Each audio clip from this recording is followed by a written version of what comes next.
ہر شخص کو اپنے ایمان کو کسوٹی پر پرکھنا چاہیے، گاہے بگاہے اسے پرکھتے رہنا چاہیے، اپنا سیلف انالیسس کرتے رہنا چاہیے کہ میں اس وقت ایمان کی کس سٹیج پر ہوں، کیونکہ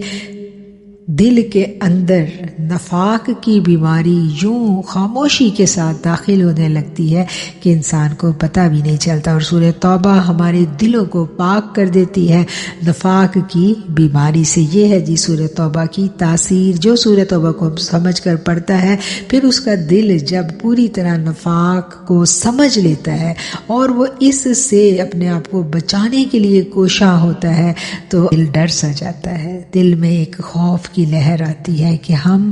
کہاں کھڑے ہیں اور ہم کیسے بچ نکلیں گے اس نفاق سے، جو ایک خاموش خود رو زہریلے پودے کی طرح، ایک خطرناک وائرس کی طرح نہ چاہتے ہوئے بھی اجازت کے بنا ہی ہمارے اندر داخل کر دیا جاتا ہے۔ اور اس سے بچنے کا ایک ہی طریقہ ہے، اور وہ طریقہ ہے شدید محبت۔ صرف اور صرف محبت ہے جو دلوں کو پیور کر دیتی ہے۔ صدیوں کی ریاضت اور عبادت وہاں تک نہیں لے جاتی جہاں لمحوں کی محبت لے کے چلی جاتی ہے، اور اسی محبت کا ذکر کیا گیا ہے ان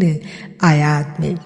کہ وہ جو ہم سے اتنی محبت کرتے ہیں، جو ہمارے لیے اتنے خوبصورت جذبات رکھتے ہیں، تو کیسے ممکن ہے کہ ہم ان سے محبت نہ کریں۔ یہ وہ آیات ہیں جو ایک وظیفہ بھی ہیں۔ صوفیہ کرام نے ان آیات پر بہت ریاضت کی، اور ان کو تکرار کے ساتھ پڑھا جاتا ہے، ان کے وظائف کیے جاتے ہیں۔ بڑی تاثیر ہے ان آیات میں۔ اور جو لوگ یہ کہتے ہیں نا کہ ہم عبادت تو کر لیتے ہیں، قرآن بھی پڑھ لیتے ہیں، لیکن ہمارے دل میں آقا علیہ الصلوۃ والسلام کے لیے اس طرح سے محبت پیدا نہیں ہوتی، یا جو روحانیت کی منزلیں طے کرنا چاہتے ہیں، تو یہ آیتیں ان کے لیے بھی تحفہ ہیں۔ تصوف والوں کے لیے تو یہ ایک قیمتی اثاثے کی حیثیت رکھتی ہیں۔ ان آیات کو تہجد کے ٹائم پڑھنا، ان آیات کو ڈیلی بیسس پر اپنی روٹین میں شامل کر لینا، ہر نماز کے بعد ان آیات کو پڑھنا، اس کی بہت زبردست تاثیر ہے۔ اور جو شخص ان آیات کو اپنی زندگی میں داخل کر لیتا ہے، اپنی زندگی کا معمول بنا لیتا ہے، اس کی زندگی میں یہ کیا تبدیلی لے کر آتی ہیں، یہ ہمیں پتہ چلتا ہے اس روایت۔ اس واقعہ کے راوی ہیں جی ابو بکر بن محمد۔ انہوں نے یہ واقعہ سنایا اپنے استاد ابو بکر مجاہد کے بارے میں۔ ابو بکر مجاہد ایک بہت بڑی شخصیت ہے، اور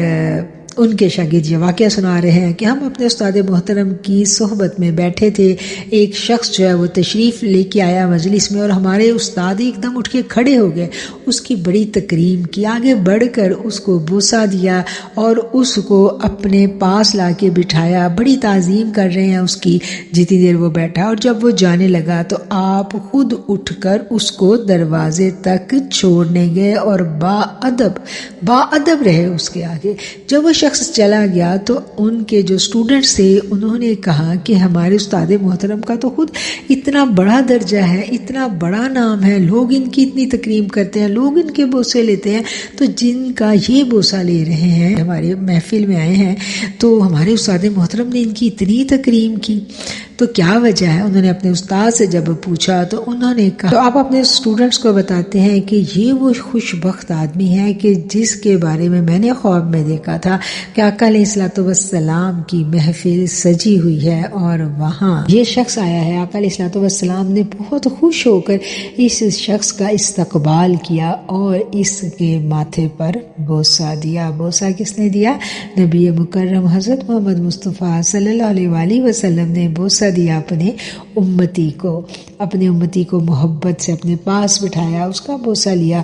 اور پھر آپ نے فرمایا کہ یہ وہ شخص ہے جو سورہ توبہ کی آخری 2 آیات پڑھتا ہے، اور آیات پڑھنے کے ساتھ یہ درود پاک پڑھتا ہے، ہر روز ہر نماز کے بعد یہ مجھے ہدیہ کرتا ہے، اور انہی 2 آیات کی برکت سے اس کو دربار نبوی میں اتنا بلند مقام حاصل ہو گیا کہ میرے آقا علیہ الصلوۃ والسلام نے اتنی محبت سے اس کی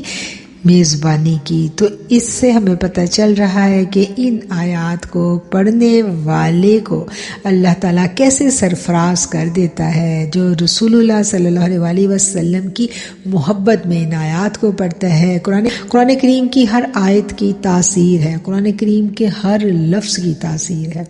اور یہ جو 2 آیات ہیں ان کی بہت زبردست تاثیر ہے روحانیت کے طالب علموں کے لیے۔ ان کی بڑی زبردست تاثیر ہے ان لوگوں کے لیے جو رسول اللہ صلی اللہ علیہ وسلم کی قربت چاہتے ہیں،